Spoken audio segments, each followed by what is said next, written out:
My name is Morgan Reed, and my mother told a room full of people she wished she didn't have to see me every day. She said it smiling. It was her birthday, late summer, Columbus, Ohio. The backyard smelled like lighter fluid and overcooked burgers. String lights sagged between the fence and the garage, buzzing like tired insects. A Bluetooth speaker crackled through an old Motown playlist. Paper plates, plastic cups, familiar faces I hadn't chosen. My mother, Patricia Reed, stood near the patio steps with a wine glass lifted like a microphone. She had on the same cream cardigan she wore to church and funerals, the one that made her look gentle even when she wasn't. She cleared her throat. Some kids, she said, eyes already sliding to my brother Cody, make you proud every single day. People nodded, smiled. Someone clinked a glass. And some she continued tilting her head just enough to be playful you see too much of.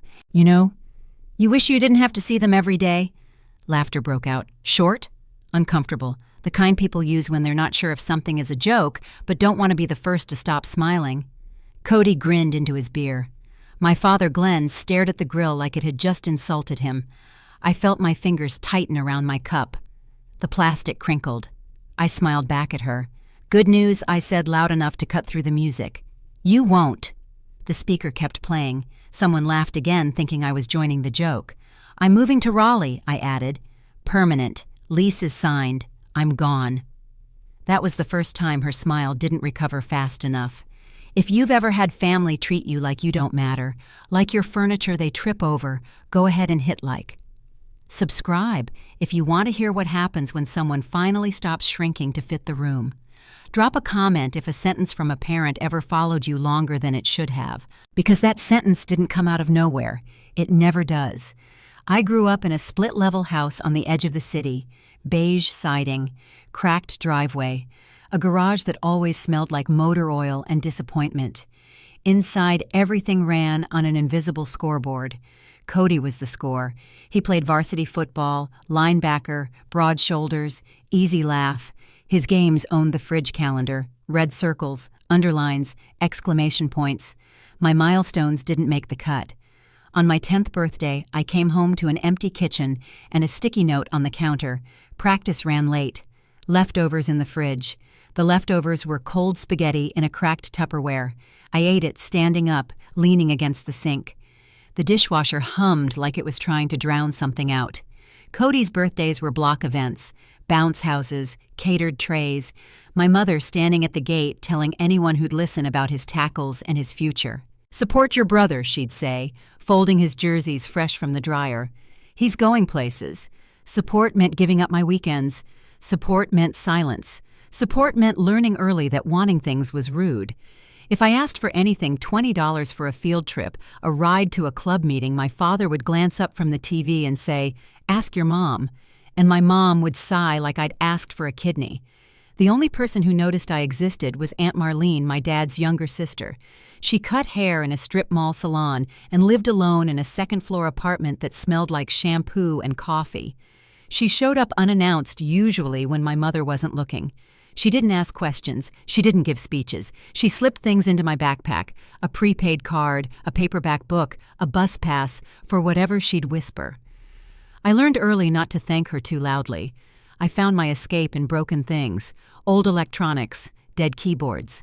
A radio I pulled from the curb with the volume knob missing. I took them apart in the narrow laundry room off the garage, knees on cold tile, the dryer thumping overhead. I liked fixing what no one cared about. When my mother found my first half-assembled circuit board on the counter, she held it between two fingers like it might stain her. "What is this junk?" she asked. "Just something I'm learning," I said. She dropped it into the trash. The click of plastic on plastic was sharp. "Cody needs the space," she said, "and stop wasting time on things that won't get you anywhere." My father watched from the doorway, said nothing. That was his specialty. That night I pulled the board out of the trash, wiped off the coffee grounds, and hid it behind the detergent bottles. That was the first time something in me cracked, not loudly. Quiet fractures are worse. Backyard parties became my mother's stage. She loved an audience, loved landing her jokes right where they hurt and calling it honesty. So when she said what she said on her birthday, it wasn't new. It was just public. After I told her I was leaving, the laughter died in pieces. Someone cleared their throat. Someone else pretended to check their phone. The speaker skipped, then caught itself. Cody finally spoke. "Relax," he said, chuckling. "She's just being dramatic." My mother laughed too quickly. "You're so sensitive, Morgan." It was a joke. A joke. My father finally looked at me. His mouth opened, closed. He took a long sip of soda, like it might help him choose. "Don't cause a scene," he said quietly. That was when the second snap happened. I set my cup down on the edge of the table. It tipped. Wine spilled across the plastic tablecloth, dark and spreading. "No scene," I said, "just facts." My mother's smile hardened. "You always do this," she said. "You twist things." "I didn't twist anything," I replied. "You said it." Her jaw tightened. "After everything I've done for you." There it was, the familiar pivot, the rewrite. Cody shook his head like I was embarrassing him. A cousin looked away. Someone turned the music up a notch. I reached for my bag by the back door. My hands were steady. That surprised me. My mother followed me inside, heels sharp against tile. The kitchen lights were too bright.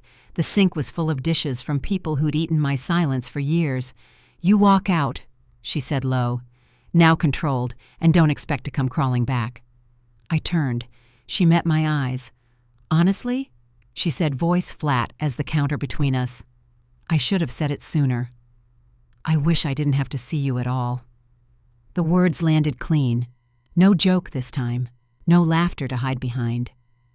I nodded once, picked up my bag, felt the weight of it pull on my shoulder. "Wish granted," I said. Then I walked out into the dark, the string lights buzzing behind me, the music fading, and didn't look back. In our house, love came with a scoreboard. You didn't see it on the wall, but everyone knew where it was. Every conversation, every dinner, every silence. Points were added and subtracted all the time. I was always in the negative. Cody didn't even have to try. He was built for attention. Wide shoulders, loud laugh, the kind of confidence that made adults lean in. First it was pee-wee football, then travel teams, then varsity. By sophomore year, the fridge was a shrine. Laminated schedules, practice times circled in red, camps highlighted in yellow, little magnets shaped like helmets holding it all in place. My mother treated that fridge like a command center. "Cody has drills at 6. Cody needs new cleats." Cody's coach says this season matters. Everything mattered when it came to him. I got straight A's, quiet ones. Report cards slid onto the counter, glanced at once, then buried under grocery lists and coupon flyers. "That's nice," my mother would say without looking up. "Can you watch your cousin while I finish setting up support role?" Always. Family parties were my unpaid internship. I refilled chip bowls, took coats, wiped counters sticky with soda rings. When guests complimented the house, my mother smiled like she'd done it alone. If I disappeared for too long, she'd snap her fingers. "Morgan, help! Not please! Never thank you!" Cody sat on the couch, feet up, recounting his tackles to anyone within earshot. Someone always listened. My father, Glenn, lived in the margins. He wasn't cruel. That almost made it worse. He worked accounting downtown, gray suits, long hours. Came home tired enough to disappear into the recliner with the TV murmuring in the background. If my mother raised her voice about Cody needing something, Glenn nodded, signed the check, changed the channel. If I asked for anything rides, supplies permission, he'd sigh softly and say, "Ask your mother." That sentence was a dead end, always had been. I learned early not to ask twice. The first time I realized how permanent the scoreboard was, I was 12. Cody made varsity as a freshman. The school paper ran his photo helmet tucked under his arm, grin wide. My mother framed it and hung it in the hallway. She took down my third-grade art project to make room. I watched her do it. The tape peeled off the wall with a dry rip. She didn't notice my face. "Things change," she said, already lining up the frame. "You understand." I did. I just didn't agree. The only crack in that house was Aunt Marlene. She cut hair at a salon wedged between a nail place and a pawn shop, drove an old sedan with a dented bumper and coffee cups rolling around on the floor, She lived alone above a bakery that smelled like cinnamon even on bad days. She showed up without warning, usually on Sundays. My mother tolerated her the way you tolerate weather, annoyed, powerless to stop it. Marlene waited for moments. When my mother was on the phone, when Cody was out back throwing a ball, when the house forgot to watch. She didn't lecture, didn't ask why I looked tired. She slipped things into my hands like contraband. A used paperback with the spine cracked, a prepaid card tucked inside an envelope, a bus pass folded small. For whatever you want, she'd say. No rush. Then she'd change the subject. Ask about school like it mattered. I didn't tell her everything. I didn't have to. She saw enough. I started taking things apart around then. Broken electronics from the curb, a discarded alarm clock, an old printer someone left out after trash day. I hauled them into the narrow laundry room off the garage, the one no one cared about. It smelled like dust and fabric softener. The furnace clicked on and off behind the wall. The dryer rattled like it had secrets. I liked that room because it didn't judge. I spread parts out on the floor. Screws in neat rows. Circuit boards balanced on folded towels. I learned from forums, from PDFs downloaded at the library, from trial and error. When something sparked back to life even briefly, my chest felt lighter. That room became my hiding place. My mother found it one afternoon while looking for wrapping paper. She stood in the doorway, arms crossed, surveying the wires, the half-open casing, the small motor spinning weakly on the floor. "What is all this?" she asked. "Just stuff I'm working on," I said. She laughed, not amused, dismissive. "This is why you're behind," she said. "Playing with junk instead of doing something useful." She bent down and started scooping parts into a laundry basket. Cables clattered. A screwdriver hit the floor and rolled. "Morgan," she snapped. "Cody needs this space for his weights." I moved automatically, helped her carry the basket upstairs, watched pieces disappear into a storage bin labeled Holiday. That night, I lay awake listening to the furnace kick on and off. That was the third snap.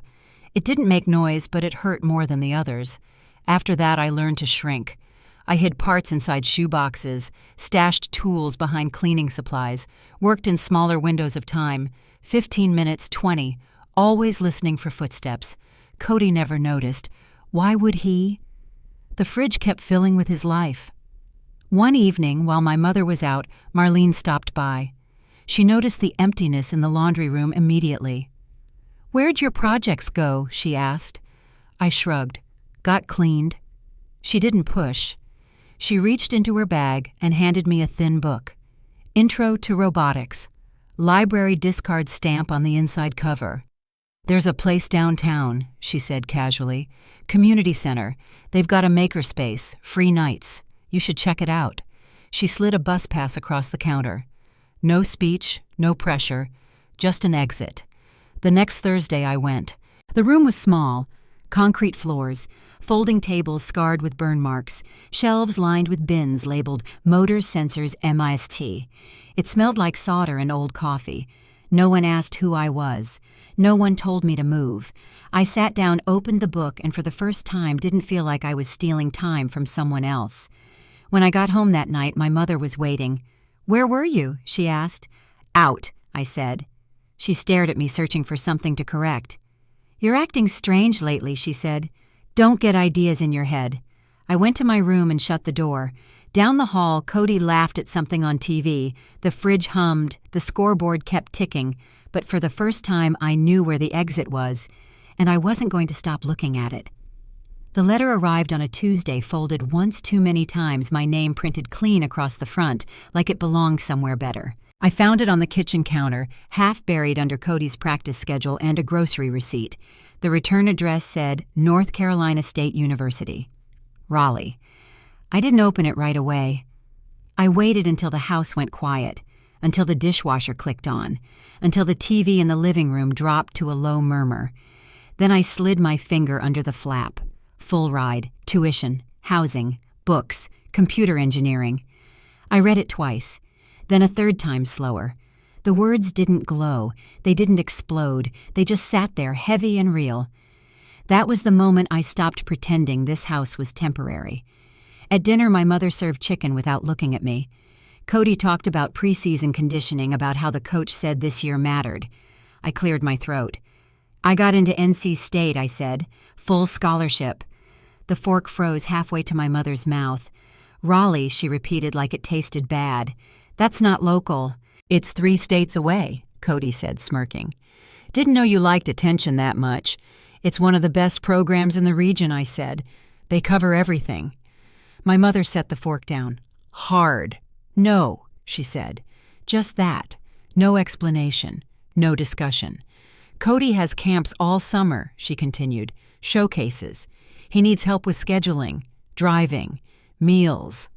I start in August, I said. Orientation's mandatory. She waved a hand. You can take classes here. Community college. Save money. I'm not saving money, I said. They're paying. That's not the point, she snapped. Girls don't need to go that far for school. Cody laughed into his napkin. You always do this, Morgan. Make everything dramatic. My father chewed slowly. Didn't look up. I pushed the letter across the table. My mother didn't touch it. You're not going, she said. End of discussion. That night, I filled out the housing forms anyway. I borrowed the family desktop when Cody went to shower, uploaded documents, set passwords, clicked confirm. The screen blinked green. I didn't sleep much after that. The next weeks were war-fought quietly. My mother scheduled Cody's appointments during my shifts. She forgot to pass along mail. She sighed loudly every time she saw boxes in my room. You're being selfish, she said one afternoon, watching me fold clothes. Family comes first. I am family, I replied. She stared at me like I'd spoken a foreign language. Cody started calling me college girl, said it like an insult.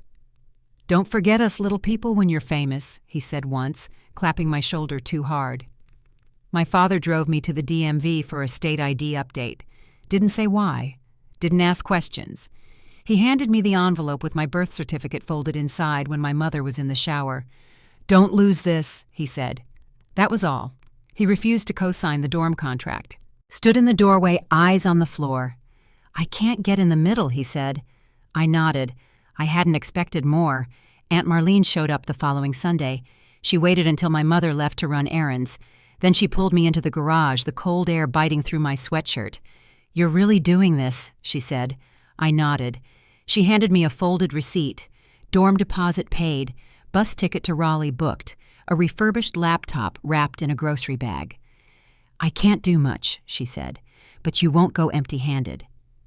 My throat tightened. I didn't speak. She wouldn't have liked that. The night before I left, my mother caught me in the hallway. Boxes were stacked near the door. My duffel leaned against the wall. She crossed her arms. If you walk out, she said, voice low and precise, don't call back. No holidays. No emergencies. I met her eyes. I know. She searched my face, waiting for fear. It didn't come. Morning came early, gray, cold. The streetlights still on. I stepped outside at 5:10 a.m. My breath fogged. The house behind me stayed dark. A car idled at the curb. Marlene leaned out the window. Ready. I loaded my bag. The bus station smelled like diesel and burnt coffee. The platform hummed with tired people going somewhere else. Marlene hugged me once. Hard. Quick. Text when you get there, she said. I boarded without looking back. As the bus pulled away, the city thinned. Houses blurred. Then fields. My phone buzzed once. Don't forget Cody has training tonight. I turned the screen off. The road stretched south. And for the first time in my life, I wasn't carrying anyone else's schedule with me. Raleigh didn't welcome me. It tolerated me. The bus dropped me near campus just before sunrise. Concrete still wet from overnight rain, streetlights humming, my duffel cutting into my shoulder. I followed the map on my phone like it was a lifeline and not just directions. Dorm room, bare walls. 2 beds, 1 desk, no history, no expectations. That part felt good. Everything else cost more than I'd planned. The scholarship covered tuition and housing. It didn't cover hunger. It didn't cover bus fare when the weather turned. It didn't cover the quiet panic that hit around midnight when your bank balance stared back at you and didn't blink. So I worked. Weekdays I waited tables at a diner off Hillsborough Street. Vinyl booths, burnt coffee, orders shouted over the hiss of the grill. My feet ached by noon. Tips came in singles and quarters that smelled like fryer oil. Nights I clocked into a packaging plant on the industrial edge of town. Fluorescent lights, conveyor belts, cardboard dust in my throat.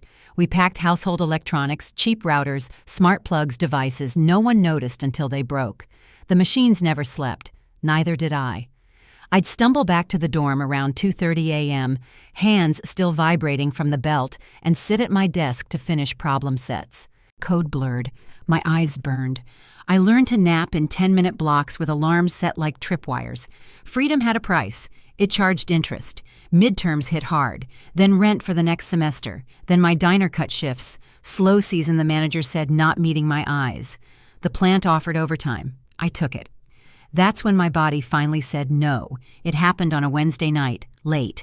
I'd been on my feet for nearly 18 hours. The plant floor felt too bright, like someone had turned the world up a notch.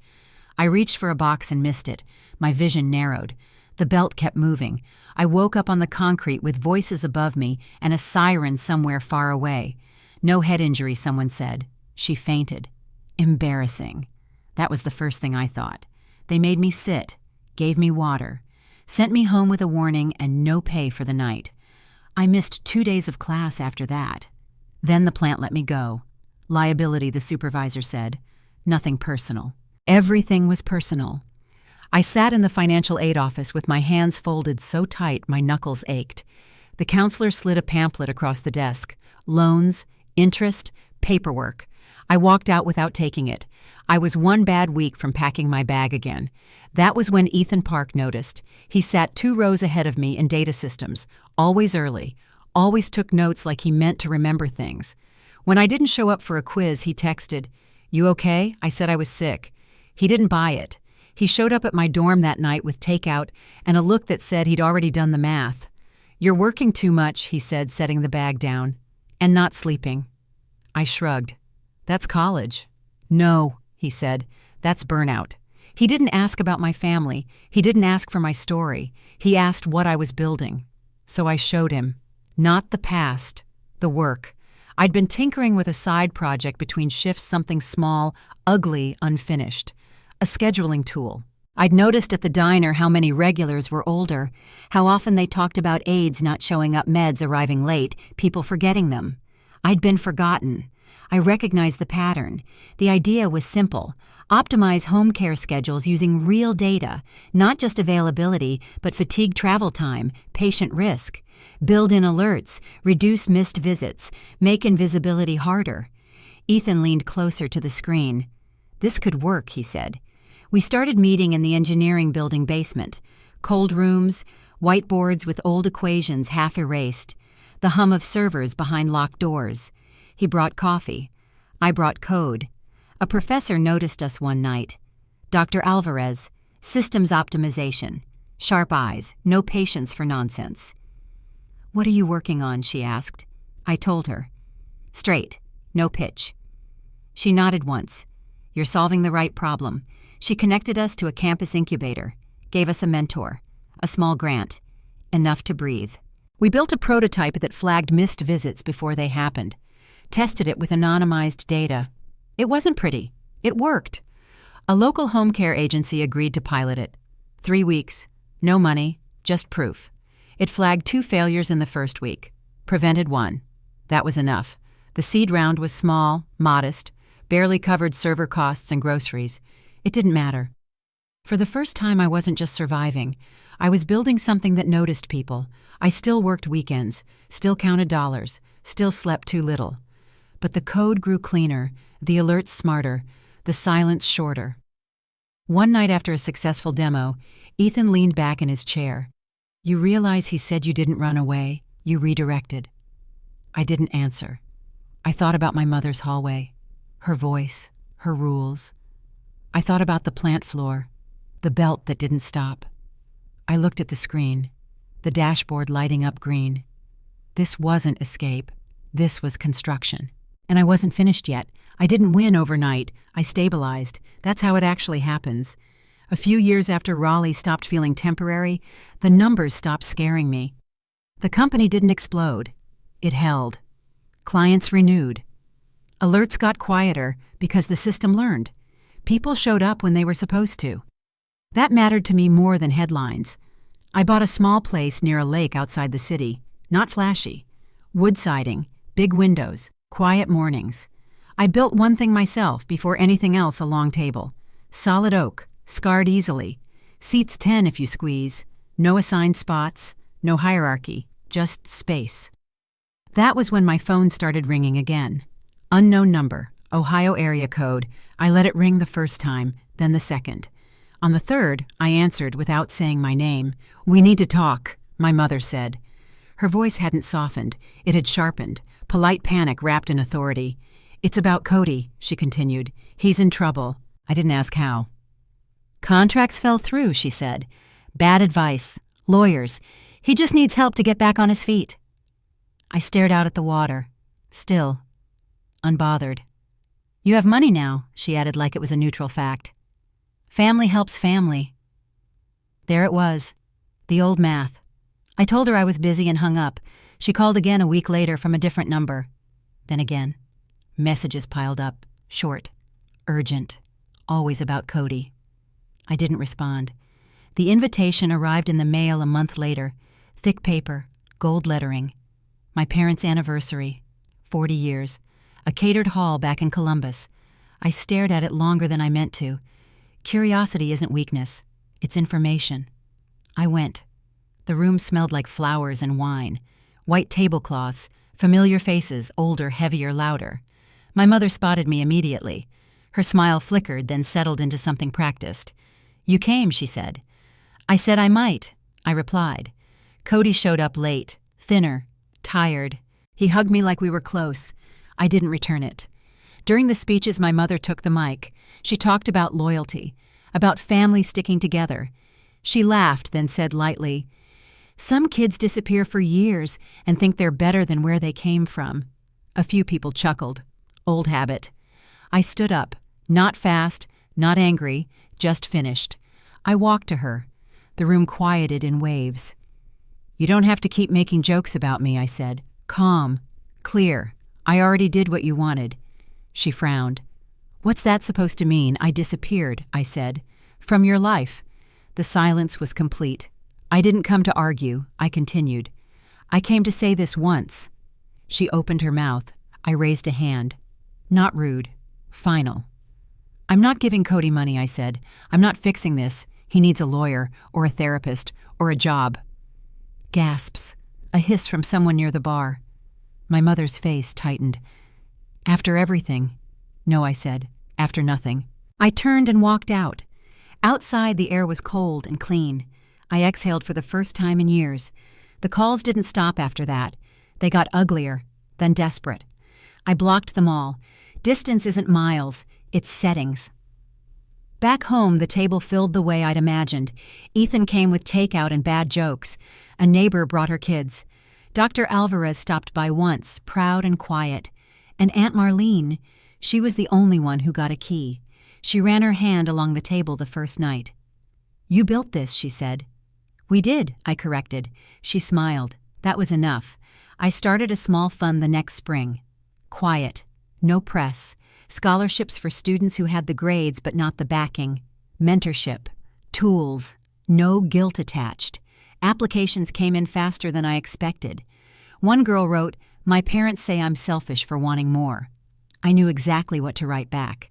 The house stayed peaceful. The lake stayed calm. The table stayed full. Family didn't show up in my contacts anymore. They showed up at my door with food and questions and time.